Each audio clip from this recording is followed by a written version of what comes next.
have, you know, you look at what China is doing today. You speak to the Chinese authorities. If they were thinking that they were going to be able to bypass or to overpass the West in economic output and technology and creativity in the next 50 years, they are now on a clear path to shorten that time by adopting the environment as an opportunity to do so. You look at what they are doing in their medium and long-term plans, and they are clearly moving out in that direction. I believe they see their future competitiveness on the global economy no longer so much based on cheap labor and usage of natural resources, but precisely on having made the transition to a low-carbon economy. You look at the products that we consume today. Just about every product today has this little thing here that tells you how many calories, total fat, da-da-da-da-da-da-da-da-da. I believe we're only years away from having a similar label on everything we produce and we consume that is going to tell us what the total carbon emissions of that product are, and that is going to be a discerning element in the choice that consumers are going to be making with respect to the products they purchase. Well, that's kind of one of the things that War Room is doing with shipping, to set up an index for cleaner, dirtier vessels. I mean, why, given everything you just said about businesses and how they're moving in here, what does the War Room add to that? And tell me a little about your participation. What do you add to the? What do you bring to the table? We address, first in terms of the War Room, we first of all identify and then bring the relevant actors to the table to be able to address the market failures that we have identified.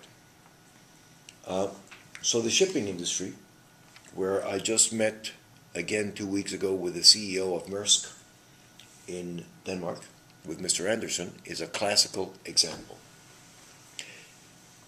Here you have assets that are these ships that do the world's commerce, that if we brought them all together, equivalent of a country, as I mentioned in my presentation, would be the 6th emitter in the world.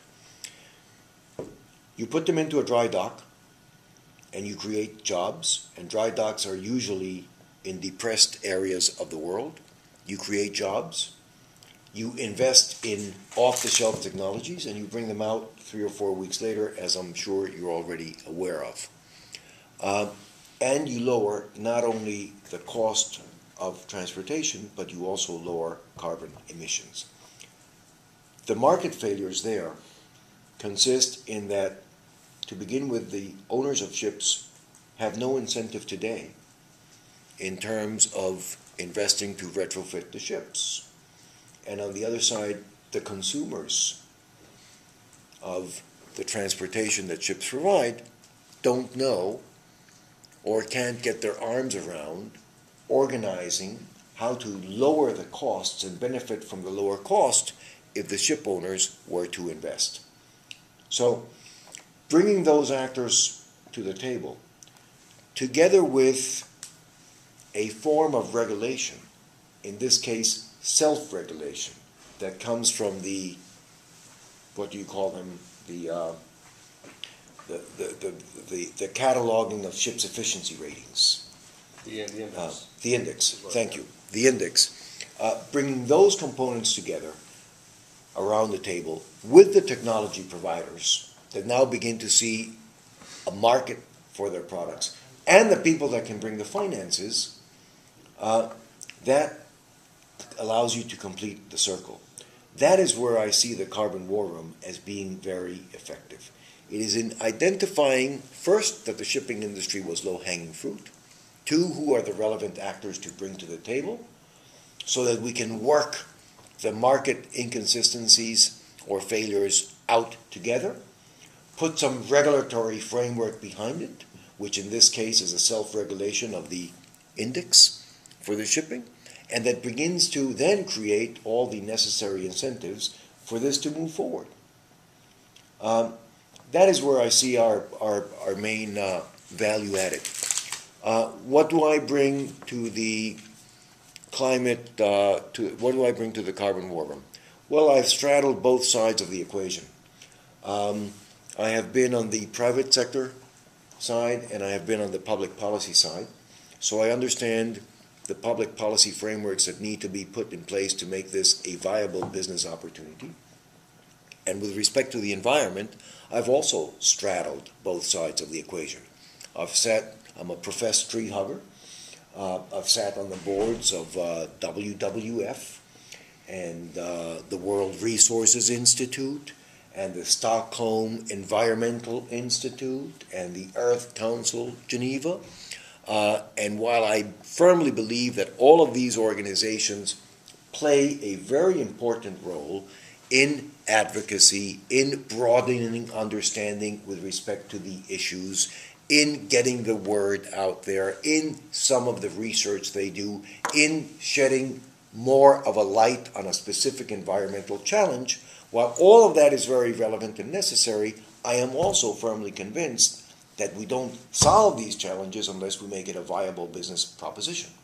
Because only then will you bring in all the resources and the leadership and the entrepreneurial skills that are required. And does that mean a price for pollution? We need a price on carbon. The price on carbon? To me, the lack of a price on carbon is by far the most important market failure in the world we live in. How is it that we are made of carbon, everything that surrounds us is carbon in one shape or form, and we have no pricing on carbon? The faster we get to that point, the better off we will be. That will get prices right. That will send correct signals to markets. Lack of a price on carbon is in many ways a giant subsidy for the way we go about doing the things we do. And I am not in favor of subsidies. I think they are damaging and they don't allow us to move in the directions that we should be moving with. Now, getting to a price on carbon in the world today is going to be a big lift. And that is where I also see an opportunity for a private sector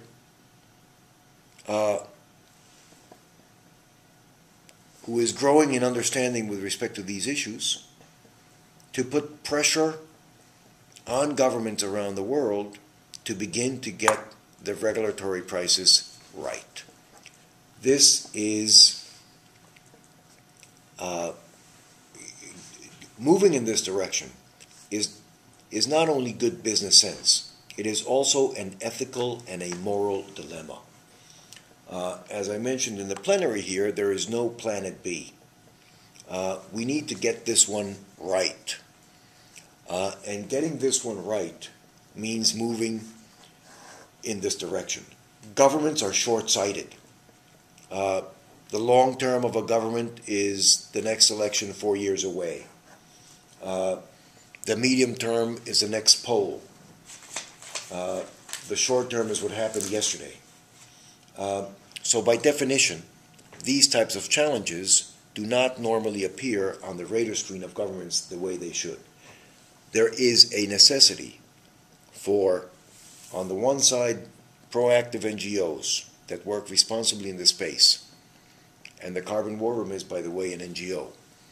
And on the other side, business acumen that understands the issues to come together and impress upon governments the need to move with respect to clarity in terms of